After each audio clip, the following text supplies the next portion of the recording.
Hello, in this video we show you how to connect a micro USB cable to the Samsung Galaxy Ace 3.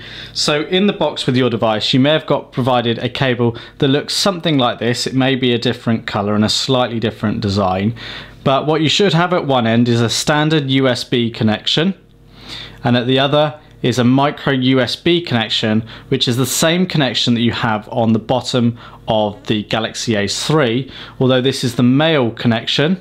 It goes into the female connection on the device. So taking a look at the device, on the bottom of the device we'll see the micro USB port, and we can use the provided cable to connect the phone to a computer or indeed to mains power. Now we will need a mains power adapter that accepts a USB cable like so, but these are generally provided in the box.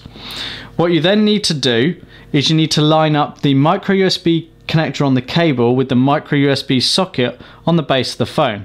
Now in this instance, the long flat edge needs to be facing down with the shorter edge facing up, and the device face up, and you insert into the device like so.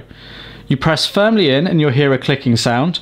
The cable should be quite firm in the phone. To remove, simply pull each component away from each other. You may need to wiggle it just a little bit to help with the removal process. Try as best as possible to keep them in line and straight at the time of inserting the cables to avoid any damage, and you can then connect your phone either to a computer or to a mains adapter for charging.